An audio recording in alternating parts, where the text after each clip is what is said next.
Welcome to this explainer. Today, we're jumping right into a surprisingly simple exercise that health experts are basically calling a secret weapon for healthy aging.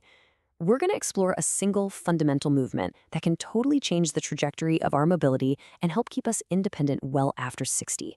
So, let's dive right in. Have you ever wondered why some folks in their 70s, 80s, or even 90s just glide around with total confidence, while others really struggle just to get out of a chair? It's a massive contrast, right? We see it all the time. You probably have friends or family members who fit into both of those categories. But what actually separates them? Is it just lucky genetics, or is there something way more practical at play? Well, to figure that out, we've got to look at what happens as the years tick by. Naturally, our bodies lose muscle strength. It's not a flaw, it's just a biological reality.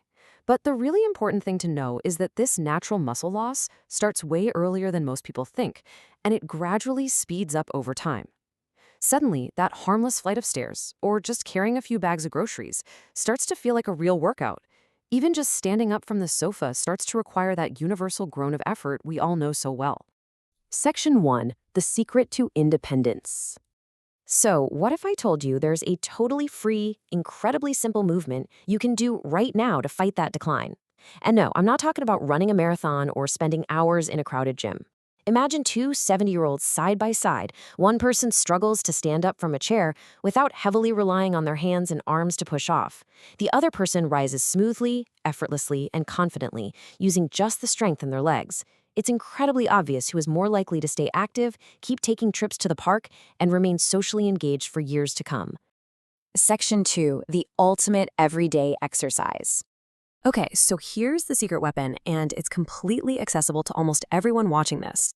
It's called the sit-to-stand. Yes, it really is exactly what it sounds like, standing up from a chair and sitting back down. I know, it sounds almost too easy to actually be effective, right? But this movement directly targets the core functional muscles you rely on every single day.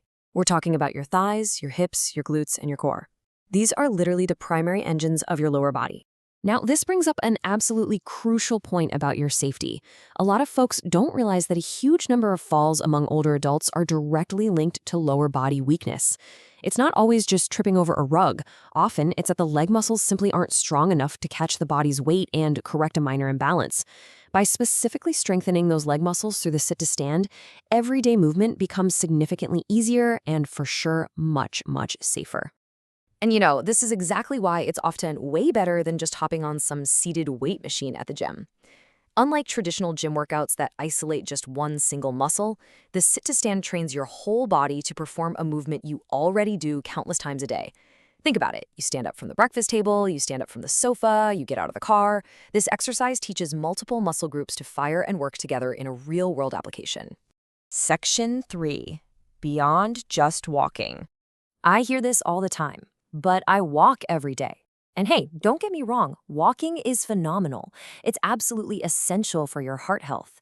However, walking alone simply isn't enough to maintain the dedicated muscle strength required to support your joints and your posture as you age. Your body desperately needs dedicated strength training. Strong muscles act like shock absorbers for your joints, and the sit-to-stand provides exactly that kind of essential joint support. We also really need to address the mental hurdle here. Many older adults quietly, sometimes secretly, harbor a very real fear of falling. It's a totally understandable anxiety. But that fear leads them to move less. They avoid going out, they skip activities they used to love. And unfortunately, less movement directly creates weaker muscles, which then makes a fall even more likely. It is a really dangerous, self-fulfilling fear cycle.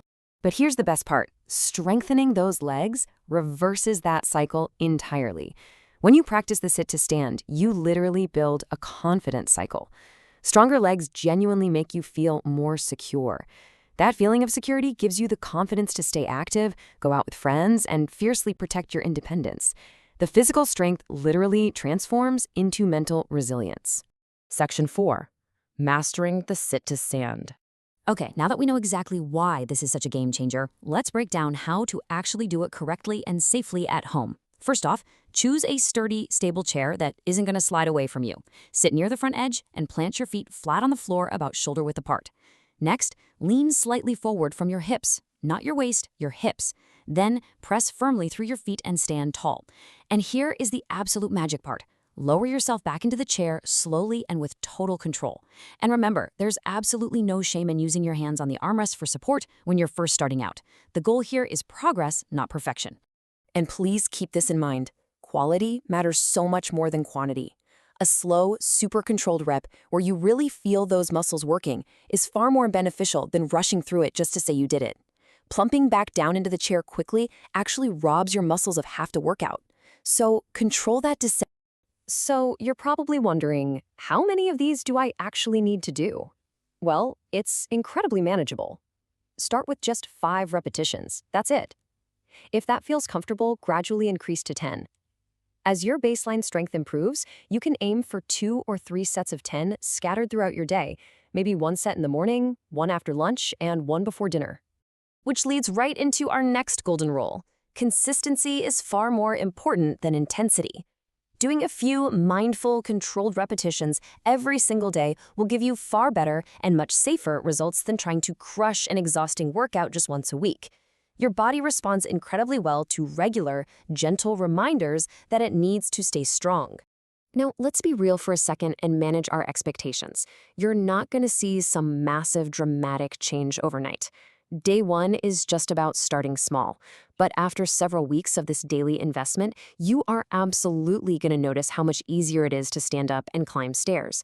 And in the long term, that small daily habit translates directly into sustained confidence, capability, and lifelong independence. So, to wrap our heads around why this works so beautifully, it directly supports your balance and mobility. It requires zero expensive equipment or gym memberships. It takes hardly any time out of your day. And most importantly, it builds real-world confidence.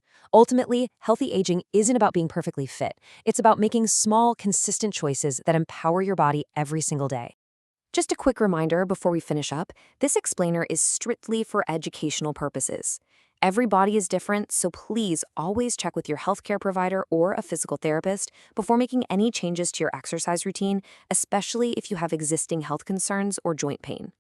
And that brings us to the end. I really want to leave you with this one vital question to ponder as you go about your day.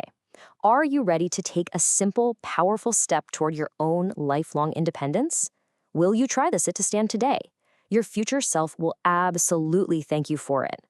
Thanks so much for learning with me today. Stay active, stay strong, and I'll catch you next time.